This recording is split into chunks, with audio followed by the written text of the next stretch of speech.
The Bears dropped the ball again as markets having a trend day to the upside here, although no follow through just yet here as we have stalled out towards the 6,900 handle on the cash S&P. We'll get into that as well as everything else. We'll recap the trades from this morning from the live stream. If you guys didn't catch that, we do that every morning at 8:45 on our sister channel, Carnivore Trades, which is kind of the main channel. But in any case, markets here today up 66 basis points. That's 2/3%. We are coming off the highs of the day, and we did trim off some SPXL from yesterday at about 217. We had that, and did trim down NQ.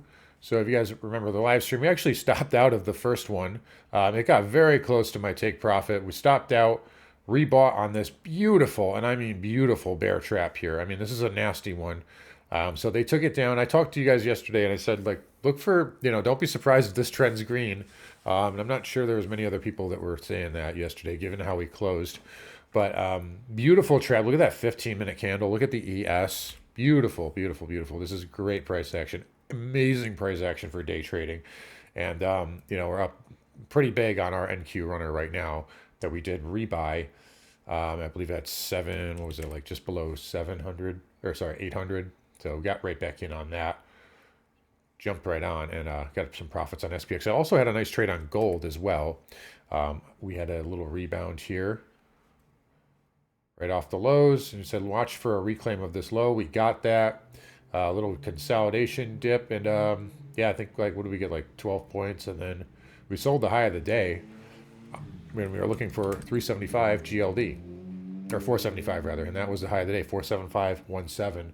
So for those of you guys who think gamma does not work, well, there you go. You can see it working perfectly. By the way, if you'd like, we still have the deal going on till Friday at midnight, $40, and you could have just paid off a year's worth of the service here just from like 2 trades today.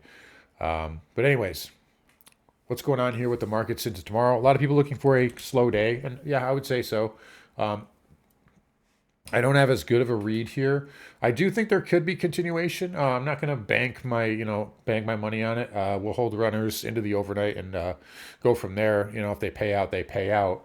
But the key here is, you could even make a case we got a little,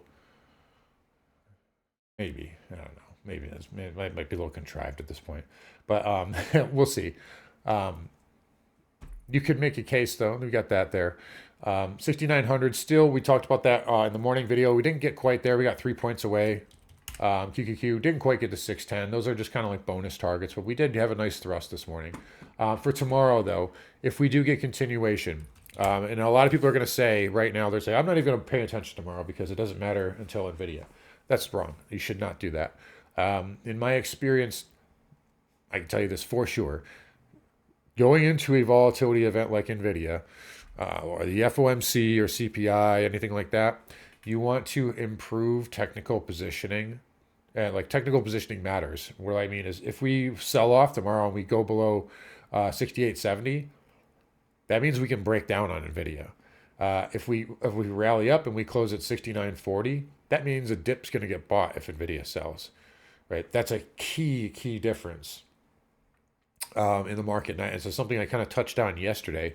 Right, I said the positive yesterday morning was that we rallied. We had the higher low here, the couple higher lows before we dumped, right? Because by the time we got to the low, we were already down 100 points in like an hour. So is that low going to break? Probably not, right? It's going to need to consolidate, which it did, and then it tried to, and it trapped anyway. But I'll say this right now. I'm going to keep the video a little bit on the shorter side here today, but I'll say this: 2 things. One, I've never seen a bear market with SMH making new all-time highs. We just made one today. And you might say, well, that's okay. The semis are they're gonna catch down. I've never seen that happen either. Usually the semis top first, and that's the signal to get your ass short or start taking profits at the very least. They shouldn't be topping last. They should be topping first. Number 2, time is running off the clock. The longer we go sideways here, I'm telling you guys, this isn't just like, I don't say this stuff for no reason here. It's costing millions and millions and millions of dollars every day that we don't go down. All these vol hedges here, right? all these puts, they're just losing money, and it's burning a hole in the pockets of institutions. It's getting expensive for them to hold. So we need to start breaking down now. That's why I said yesterday, like, Barry's got to, let's do it. Like, you're going to do it. Let's do it here. And I said, okay, you got my attention. And I mean, like, if bears are strong, why didn't we just puke? You had everything lined up. Oh, right, right, 8-ball corner pocket right there. Nobody in your way. No one was in your way right here, right?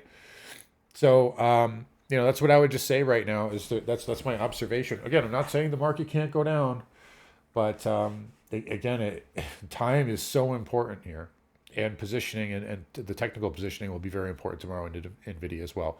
Also, the likelihood of a huge puke where everybody knows that there could be a puke is very low as well. NVDA is, I mean, it's just, it's not like this is it's not like nobody knows they're going to report on Wednesday, right? So just be aware of that. And if you want to take a look here, I can just show you as well. It's supportive at 180 right now, and it looks like it wants to go to 200. I wouldn't buy calls on this. The IV crush is going to be insane. As for banks, XLF, red to green. So that was a big concern here. I did say Blackstone would likely bounce. That was the case. But red to green on XLF. So not bad there. As well as IGV. Software, nice move into the double bottom. And again, like I said yesterday, if you're not going to, where else are you going to take a shot right now? If not here. I did pick up some crowd too. I know I talked about that yesterday. I had to pick up a little bit here, right into that 618 there. So again, if it goes down, it goes down, and they take it down. But I mean, it's like I'm not just going to pass on that level. I'm going to at least take a stab here at some of these names. Not a full size, but at least getting a foot in the door here on some of these things. So right now, that's kind of where we're at. We still had some good strength out of XLP. XLV was flat, but still holding up well. Breadth was pretty good today. Dow transports were up. Yeah, 357. That's 75%. 75% green. That's what you want to see in an up tape. And you want to see the Nasdaq leading. That was the big sign this morning. They said, hey, Nasdaq's leading here. That's good for bulls here. So we'll see. And again, levels have not changed. 6895. Oh, look at that. Where are we at again? Oh, man, who could have predicted, right? But there we are. If we can establish above that, you can try and work a leg higher here tomorrow. If not, then it's back to 70, 70 to 76, and then that's got to hold. And then, there's other, a million other levels down below that we've traded through a billion times, which have been great for day trades, but terrible for swing traders. So, anyways, guys, with that said, I will wrap it up here real quick, short and sweet today. You guys take care. We'll see you guys all for the morning video tomorrow. We'll preview Nvidia and everything else. You guys take care. We'll see you guys all later.